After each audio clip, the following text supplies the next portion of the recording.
It's been called one of the most reproduced photographs of all time, and the image that reframed everything.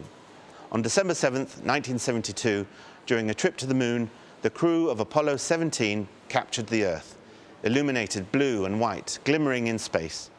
Often called the blue marble, it has become a defining symbol of NASA's space program and an icon in US and global visual culture. Now, the blue marble was not the first photograph to show the Earth as a fully rounded disk. Since the late 1960s, satellites had been beaming down whole Earth images of varying qualities. But this was the first and, as it would turn out, the last to be taken by a human. All of the astronauts on board, Gene Cernan, Ronald Evans and Harrison Schmitt, have, at different times, claimed to have been the one to have grabbed the Hasselblad camera and snapped the defining shot. NASA credits them all. Perhaps, though, the real power of this image transcends any single author or organization. It is the photograph in which so many have found connection and resonance. From environmental scientists and the environmental movement to artists, philosophers, filmmakers, technologists, and political activists, the blue marble continues to elicit fascination and critique. Now, 50 years later, as NASA launches Artemis, an endeavor promising to ultimately put the first woman on the moon, the first person of color on the moon, and eventually the first humans on Mars, images of the Earth from space have found themselves center of attention once again. In this special episode of Pop Matters, filmed and live streamed by students at the University of Portsmouth, we revisit the original, the iconic, the famed blue marble. It's the first of several events that have been supported by the US Embassy in London and the British Association of American Studies, devoted to revisiting this iconic image.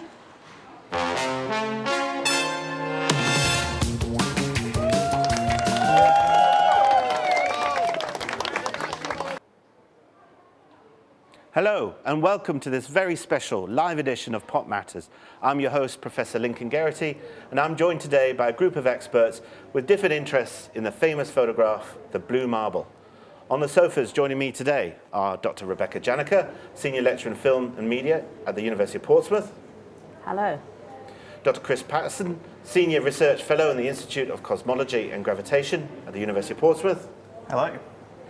Peter Kramer, Senior Research Fellow in Film at the Montfort University. Hello.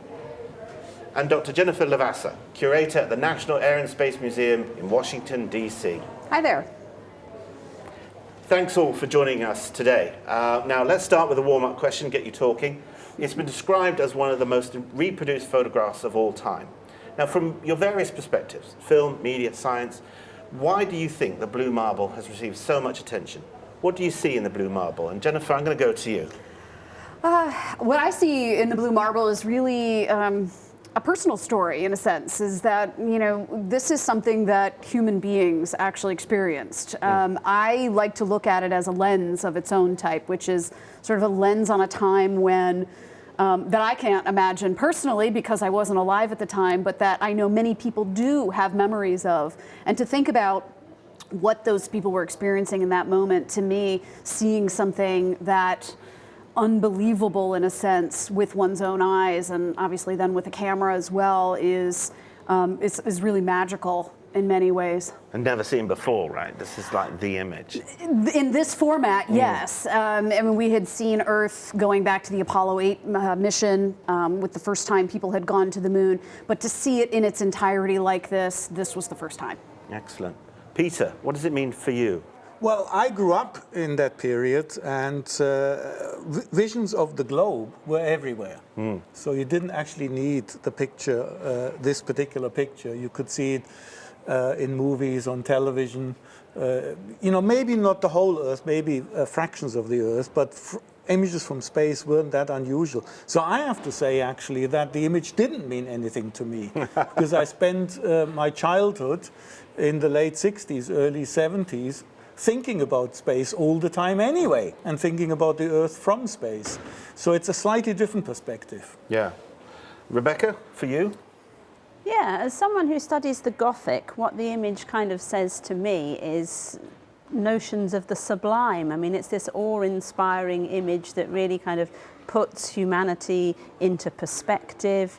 You know, writers back in the 18th century, artists thinking creatively about huge landscapes. You know, you have these amazing landscape paintings, and you have works of art and literature that kind of encapsulate the idea that there is something bigger than us, whether that's the elements or mountains or, you know, torrential waterfalls. And an image like this, of course, you know, really kind of encapsulates that wonderfully. Brings it all together. Yeah. And Chris, cosmologist, what does it mean for you? I think it's a really interesting photo that combines the awesomeness of the science, like the engineering and the science that let us take that photo. You know, this is pretty much the first time that a human took a photo of the entire disk of the Earth. So it's sort of the combination of the awesome technology and then the inspiringness of, I don't think that's a word, but the awe-inspiring photo that it is. And it sort of combines the hugeness of the globe, and like every human alive except for 3 is in that photo. And yet it still looks lonely and hanging in space, sort of in the vastness, which I think is a really cool juxtaposition to get out of that. Yeah, I've not thought of it like that. There are 3 other people that aren't in the picture. That's brilliant. Thank you for that. And we'll dive deep into the sort of cultural resonance behind this image. I'll start with specific questions, and I'll turn to Rebecca first, who's just edited a book called The Scientist in Popular Culture and has appeared in our last Pop Matters show about that topic. So I'll ask you first, what do you think the Blue Marble's place is in the visualization of science and pop culture? Yeah, well, where my mind goes with this is thinking about, I started by talking about the Gothic, but thinking about science fiction, thinking about Gothic and my area of interest, which is horror, what the image says, and kind of picking up on, you know, what Chris has just been talking about, the idea of the Earth juxtaposed with the vastness of space, really fascinating. So going back about 100 years or so, writers of science fiction like H.P. Lovecraft were very grabbed by astronomy. You know, Lovecraft was interested in science and interested in what we could learn from disciplines like astronomy about the world. And of course, at that point, you know, kind of 20s and 30s, things were starting to find their feet compared with the clarity of this image here. And writers associated with cosmicism really bring home that sense of the hugeness of space, the tiny beauty and vulnerability of the Earth. And for me, there's kind of 2 sides to the coin, really. There's the awe and the wonder, but also potentially the awe and the fear. And you can look at the fantastic image of the Earth itself, but you can also look at the vast, unknown, perhaps unknowable, although increasingly things changing, depths of space beyond. And that really works powerfully on the imagination, I think. So almost what's not in shot is the scariest thing. Potentially, or what What's could be that we can't grasp. To swallow it up. Yeah, that kind of thing. Yeah, that's interesting. You know, we talked about the positivity, but the sort of the literal darkness of what's not being sort of in frame or taken a picture of. Now, Peter, you've written a book too, examining 2001: A Space Odyssey, discussing the significance of that film in terms of, again, visualizing space, the vast darkness and quiet and silence. How would you describe images of Earth used in that film, but also considering other famous images such as Earthrise, released in the same year? Well, that's what I'm coming back to, that this is, I mean, I didn't see 2001: A Space Odyssey in 1968, I only saw it in the late 70s, but I saw other things which were imagining space travel and all of that. And of course, in a sense, it's unimaginable today to think that the opening sequence of 2001, where the Earth rises above the moon and then the sun above the Earth, that image was taken before Blue Marble and before Earthrise. Yeah. This was all, and of course, there's nothing surprising about that. The studio logo for Universal Studios had been a globe since about 1912, 1913.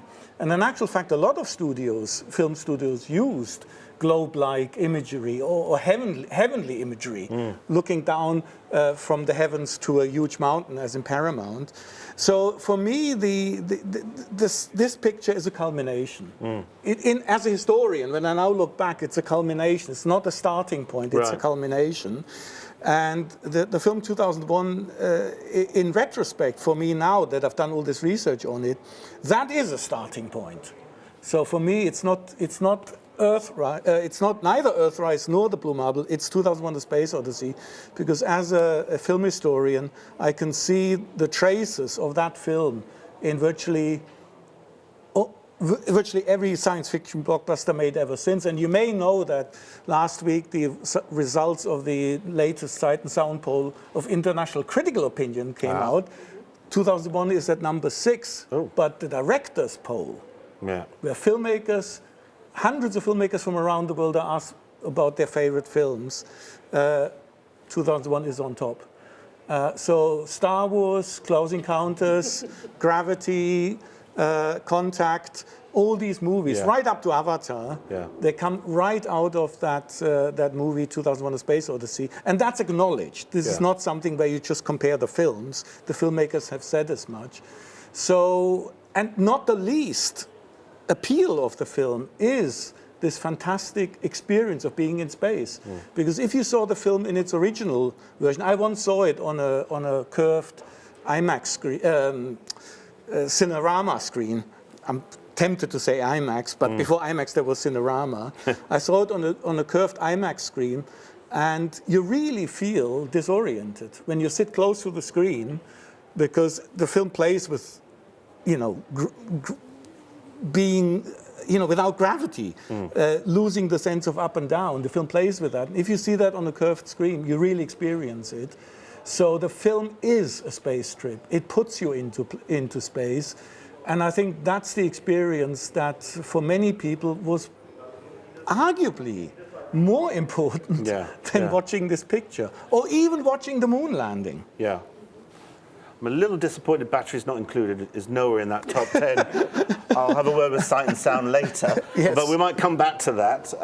Now, Jennifer, your book, Through Astronaut's Eyes, explores astronaut photography, and we really are talking about multiple images here, with Blue Marble as one of the most iconic. What do you think is the photograph's semiotic power, and how is it related to this ongoing resonance?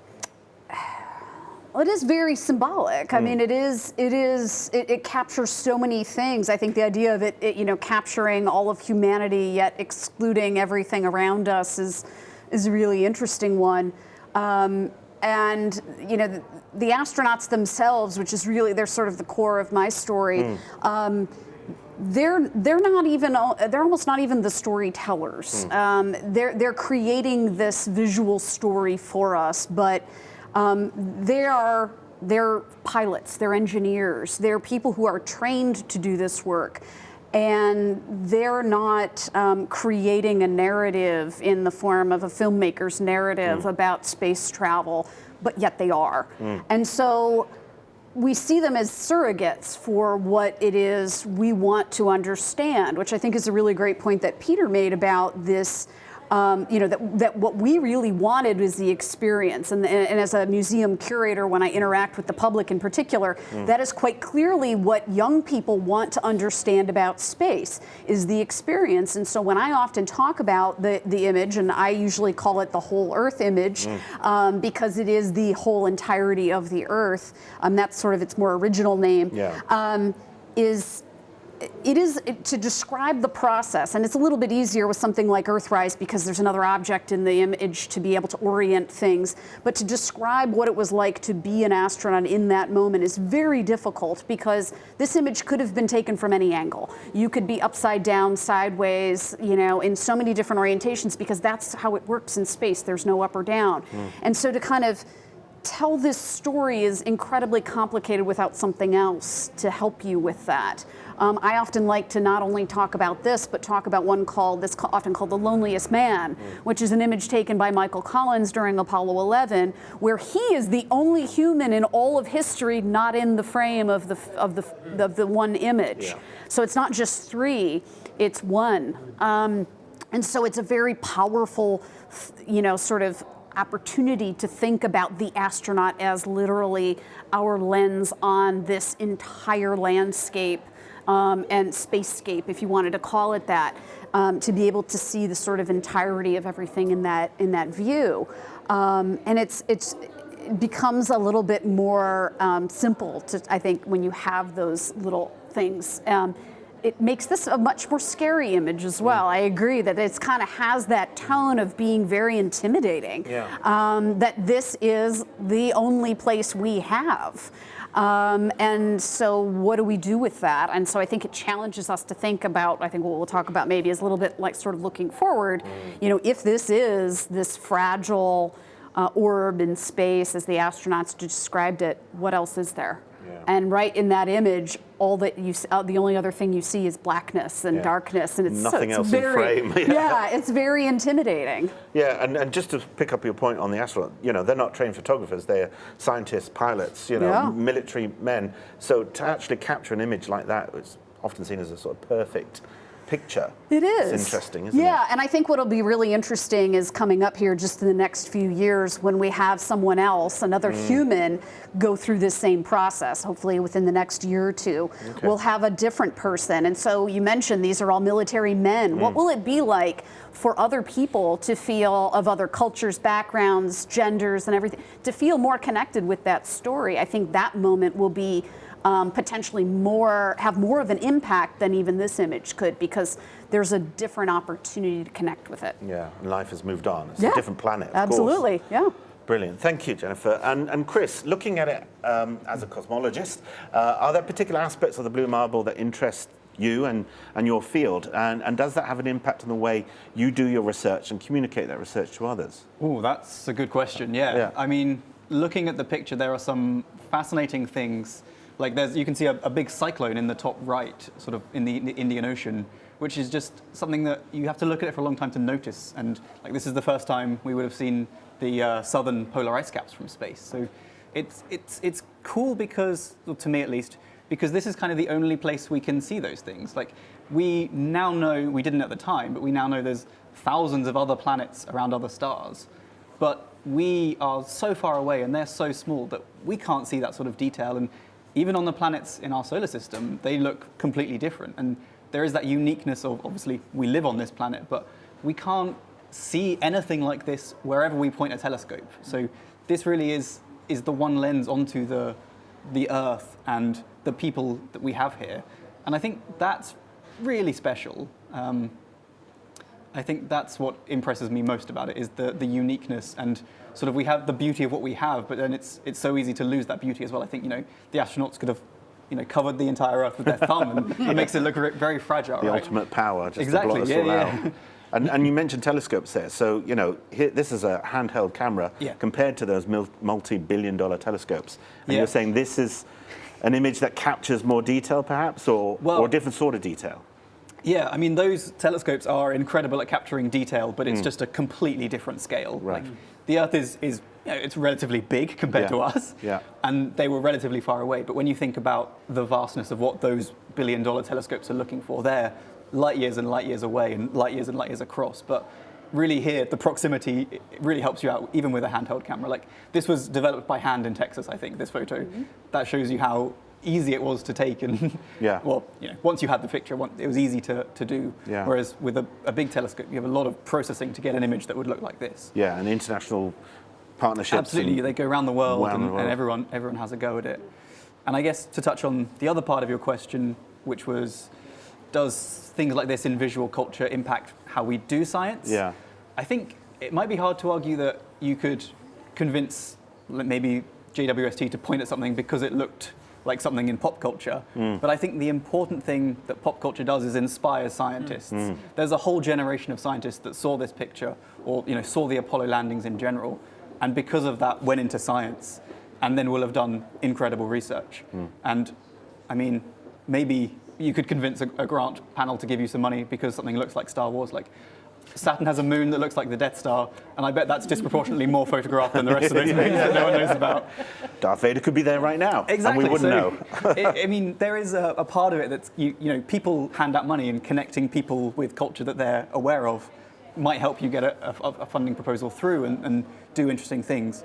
But I think it's also important, like you say, when we communicate research, if we can connect it back to sci-fi or things in the public lens, then it's much easier to say, oh, we discovered a planet that might be like Tatooine, than it is to say, we saw another rocky thing in space. Like, one of those is a much more interesting story that people want to learn about. And it plants that image in the head. Exactly. They're familiar with Tatooine, so they get that image straight away. Absolutely. So I think that's an important connection you can make as well. Excellent. That's brilliant. So a question for the panel, and by all means chip in. NASA are starting to send back images from Earth to Earth from Artemis. Do you think they'll have the same impact as 1972? It's something that I've thought quite a bit about. And, you know, it's important to remember that this particular image is not only one of a series. There were a handful, maybe 5, 6 in the series, the sequence that was done at the time. So one particular frame was picked out. That really is the only opportunity we had for just about 30 years. So any opportunity to talk about the Earth in those years, intervening years, it's about this. And it has that impact, I think, again, because it has to do with the people involved. There are people who can tell stories about this. So there is a sort of textual component to this. There's a verbal component. Astronauts go on television and talk about it. They do interviews, and so there's all of this wrapped up. And for the last 20 years, since we were able to reproduce it with machines, robots that go out, fly out at a distance and can then do this and reproduce this digitally, it's wonderful. Artemis 1 is also robotically controlled. It's got a slew of cameras on board, something like 16 cameras that can point in different directions. We can see it we can see the vehicle with the Earth and the Moon in the background, but there's no person that could reproduce those. There happens to be a mannequin inside, and that's lovely, but it's not a robotically controlled thing that could hold up the camera. There is something about the experience of that moment, and I think we all know that experience now. I just toured Portsmouth today. I could hold up my cell phone and take pictures of whatever I wanted. We relate to that experience, that actual physical experience in a way, and that's what people want to understand about it. So I think the next Artemis mission will be the moment when, depending on if it's timed right, because of course this takes timing, this particular moment when the Earth is full takes some calculations if that's how they decide to time it. This could be recreated by a person. And I think that'll be the moment when it really has meaning to people in a different way. I think these images we're seeing from Artemis 1 are beautiful. They're amazing. They're incredibly detailed, very high resolution. They're just not, there's not really a feeling of a story there. There's nothing, you know, we can't put ourselves in the shoes of that mannequin or that spacecraft because we are not robot. You know, like we don't have that capability. But if that was an actual person, that'll be when things change. It's interesting you're saying about the agency, the person behind the camera. That's the story that we're also interested in. So does that mannequin have a name up there in space? I believe it does, and I don't remember. It's a female name. The commander is called something like Munikin Campos, I think. And there's a couple of other torsos. I don't know if they have names. A couple of other Because torsos. it's a mannequin that's gone to the moon. Sure, you know. Picking up on Jennifer's point, even Stuart Brand, who claims to have been responsible for this picture being taken, completely misremembers the story. He launched a campaign in '66. Why haven't we seen a full picture of the Earth? And NASA released a picture in '67, which was taken by robots, as it were. And that picture he put on the first issue of the Whole Earth catalog. But he completely misremembers that and thinks it's that picture, which comes from '72, which is actually when the Whole Earth catalog basically shut down its regular publication. So, but I think it has to do with what you say. It's a person behind this. Can I say 2 other things? Yeah, go for it. This actually has more black around the planet than most of the versions of this picture. Right. The original picture, actually, the negative is like this, with the Earth down here. But also, so the original picture that was published, I think, didn't have blackness. It had a little bit of black corners up there and on the sides. Secondly, there's virtually no green on this planet. What you have is white, blue, and gray, reddish brown. So basically what it looks like, ice, ocean, desert. There's no life on this planet. You know, if you know about atmospheric science, you can probably speculate, or you know, if you're a Gaian scientist, you can probably reconstruct why there is water on the planet and why there are clouds. That has something to do with life on the planet. But if you don't have that, that's a lifeless planet. The word blue marble is the exact opposite of fragility, being alive, any of those things. So once this becomes known as blue marble, it's the exact opposite of what everyone says this picture represents. And that's for me a puzzle. How can one claim this picture is about the fragility of Earth, the aliveness of Earth and all of those things, the blackness of space? Because it isn't. It's the exact opposite. And that's something for me, that's a puzzle. How does this happen? Now, obviously, there are good reasons for this, but I don't think they're very straightforward, those reasons. I think they're very complicated, and they have a lot to do with what the astronauts talked about, or what other commentators talked about, not about the image itself necessarily. What we bring to the picture. And what was brought for us to the picture from the people who commented on it. One last point, when we did, Oliver and I did a database search, archive search on when you will talk more about this, but we found the first reference to blue marble in 1974 in a newspaper article about a television children's program called The Big Blue Marble, which starts with not this picture, but a mock-up of that picture, and it has children playing with blue marbles. And it's not about the fragility of Earth, it's about the unity of Earth. The whole program is about children in one country, mostly America, learning about children in other countries. There was a pen pal program where you could get in touch with others. It ran for it was a public service broadcasting. So that's a wholly different context. It's about unity, not fragility. It's stability as well, I guess. You know, if it's a blue marble, there's hardly anything as stable as a blue marble. I mean, that will take a lot of effort to break a blue marble. So I think there is a lot going on in the picture itself, in the way it's talked about, and the way it was labeled. Whole Earth being the other label.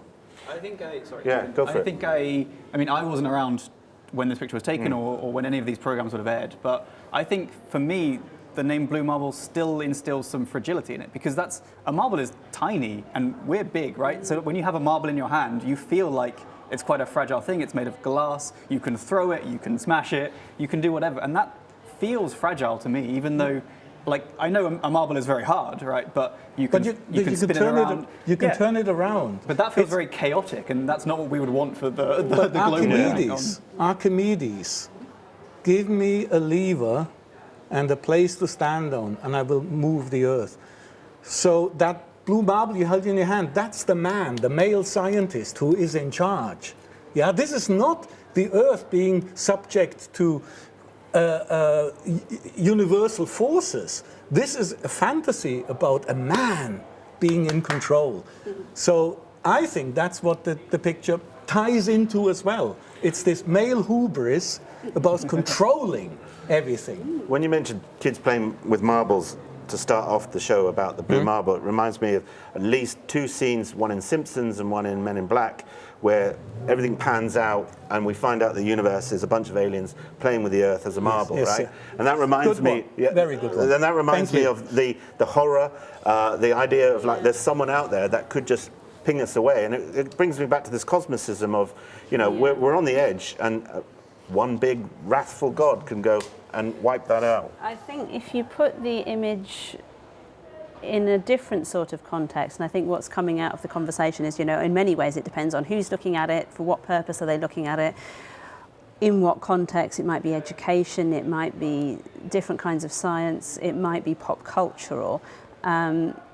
And going back to when I was talking about cosmicism earlier, some of the ideas there that are kind of coming through really suggest something about how we kind of see ourselves in an image like this. And the idea of hubris is really interesting. I mean, you know, part of what writers were nudging at with that cosmic perspective was that sense of the unknowable and the unknown, and the idea that science is, you know, giving us insight into things. A lot of that fiction going back about a century on the cusp of many of these discoveries, you know, pre-moon landing. Science is wonderful and it's amazing, and there are all these discoveries, and then yeah, there's this potentially illusion of control, but perhaps it is an illusion, and perhaps we may discover it's a very kind of science fiction-y dark view, or a certain kind of science fiction, but maybe we are on the cusp of discovering things that we might not be that comfortable about knowing. And yeah, it's been played for laughs, and it makes us think about these things. And again, going back, you know, sort of into war years, people moving away a little bit from a more traditional religious perspective into a more secular worldview, started to think perhaps less about the earth is wonderful and beautiful and distinctive, and that's because it was created by a benevolent deity. Perhaps it is beautiful and wonderful, but it's not because of a benevolent deity, it's because of other things, and maybe we don't want to know about those things. Sheer luck. And then we're trying, yes, you know, this Goldilocks planet is, you know, fantastic, but maybe as, you know, the 20th century wears on, we need to be more careful, and knowledge can mean a different kind of power, perhaps. Yeah. And clearly, as an image, as a photograph, it has created all these different interpretations. It's fascinating. Historical, looking in terms of science, looking in terms of, you know, maybe we shouldn't look behind, you know, what's behind the Earth in case it, you know, comes back to bite us on the ass. Why is photography in space so important? And you mentioned astronauts going up there and all these different photos taken. Why is that so important part of the mission? Well, it's one of the best ways. I mean, and I think this is true. It's been true for as long as the camera has been a tool to depict other places.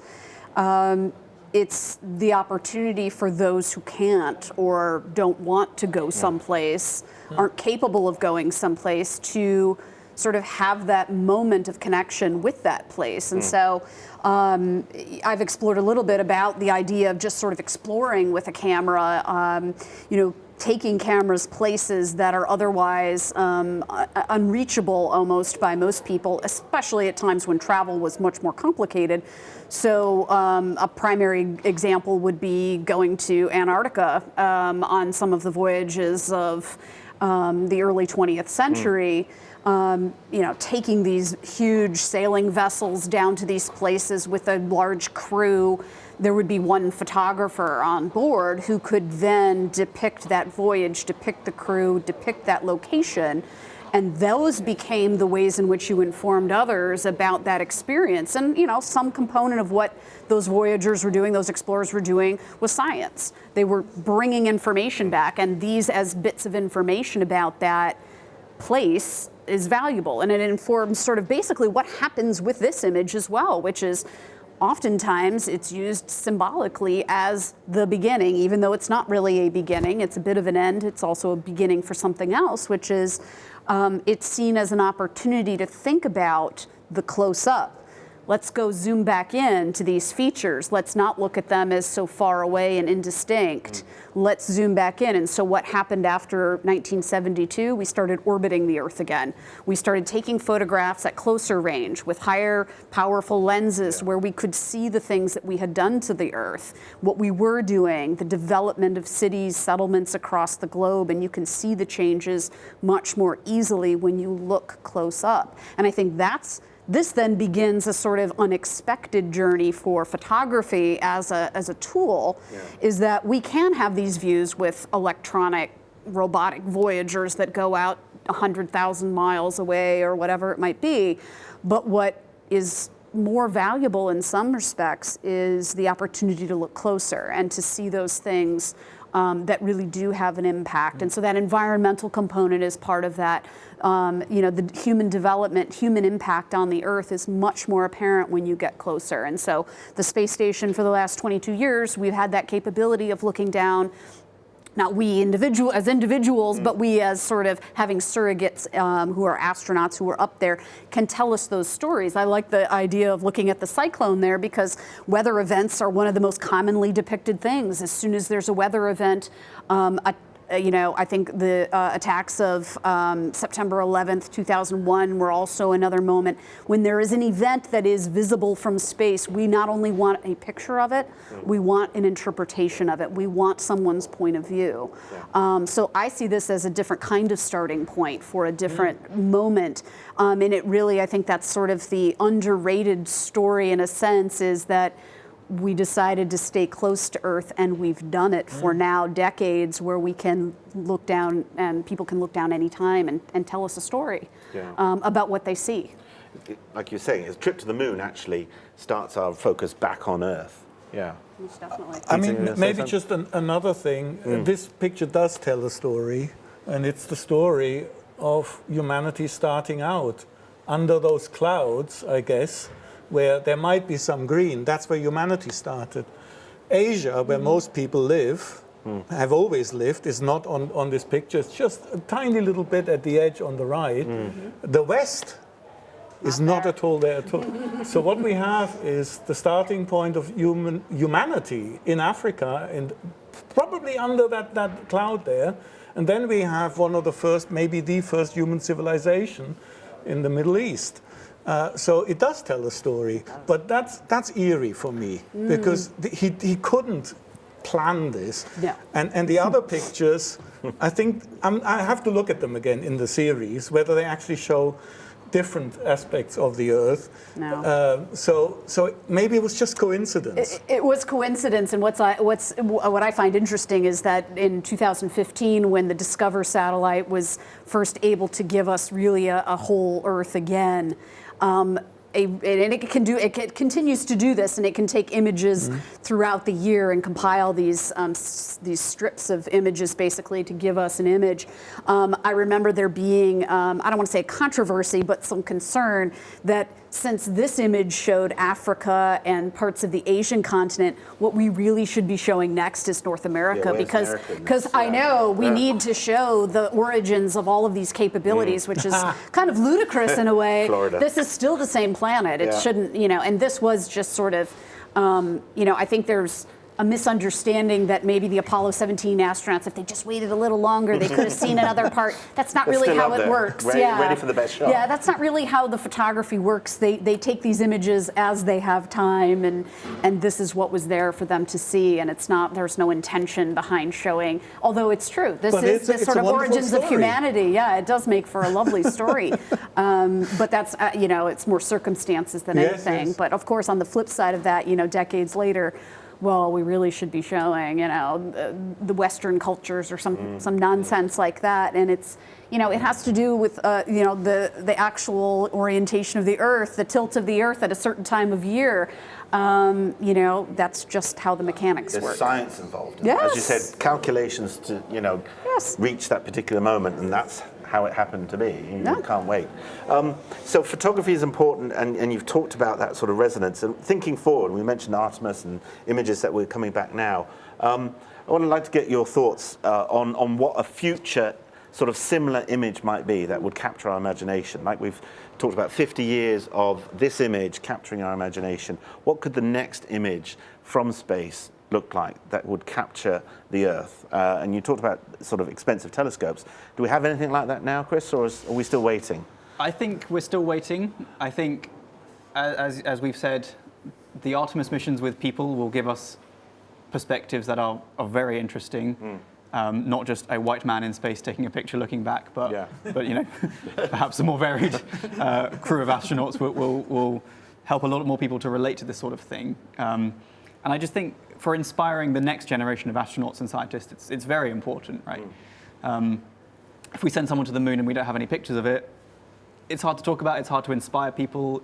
We probably wouldn't be talking about it so much in 50 years' time if it was just the word of mouth of the people that went there. Yeah. But in terms of what the next version or what the next images that could be like this, I know since JWST is doing so well, people want a full Earth in infrared, which would be interesting, but perhaps harder to relate to because we can't see in those wavelengths of light. So it'll just be sort of maybe a sort of heat map, maybe a sort of certain types of emission, but it would be interesting but difficult.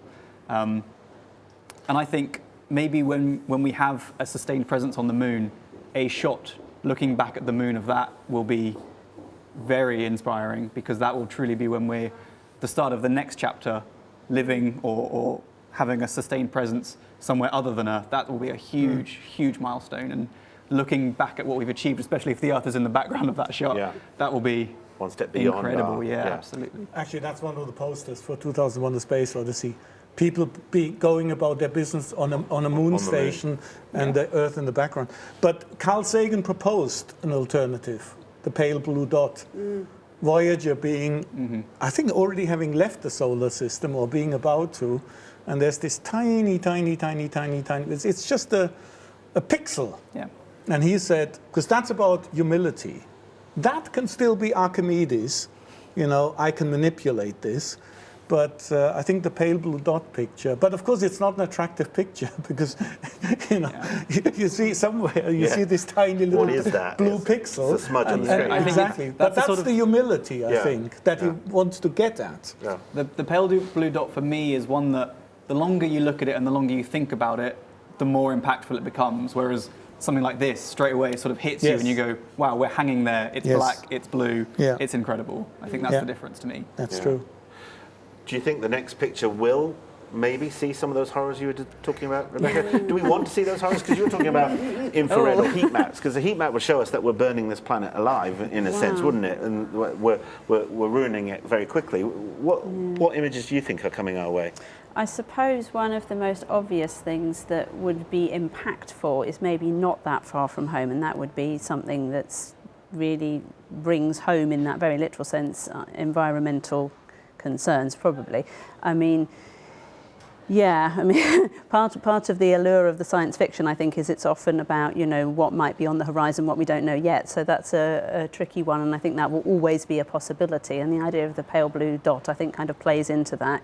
It's about context, and it's about understanding a place within the universe, which may, make us trepidatious and may make us excited. But I think, images are going to play a part in that. So I think there's a number of things that might make an impact, and it'd be exciting to see what happens, because we've already had images from the JWST, haven't we, that have been hugely striking and amazing. So sometimes it's what's, the fabric of the image, the technology, and sometimes it's what we actually see or don't see.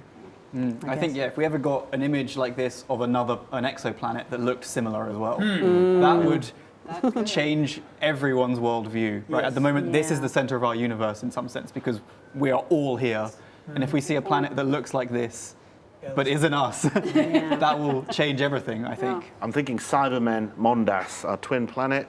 Any Doctor Who fans out there? Just beyond the moon is our twin planet. Exactly. But if we ever saw that, it would be... Not that I'm aware of. Okay. You create these images. Are you keeping anything from us? Are there actual pictures that we should be worried about?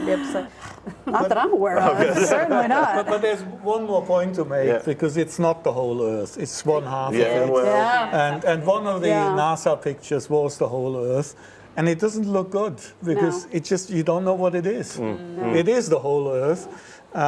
So that's another of those little twists. In the picture seems simple, but the more you talk and think about it, the stranger it gets. So it has the immediate impact, but there's a strangeness behind it. Well, that's the difficulty of reproducing something like this, and why it wasn't done for 30 years was, in the International Space Station, you can take snippets of the Earth, but if you stitch them together, you don't get something that looks like this, because the clouds are inconsistent, the lighting's inconsistent. It takes too long to do. It takes too long to do. But it just wouldn't look like one Earth. It would look like a bunch of stitched together bits of Earth. And like that whole Earth, the real whole Earth picture looks stitched together. It doesn't look like anything. It will do, Yeah, absolutely.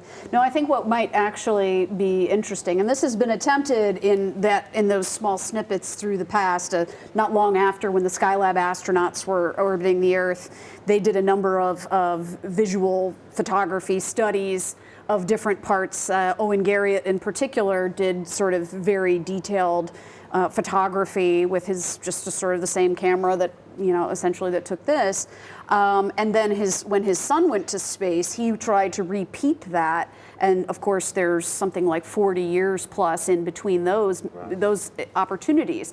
So I think similar to that kind of a project where you've got decades in between, what would be really potentially interesting is to have this almost exact view reproduced and put them side by side to be able to see what has changed, if it's visible.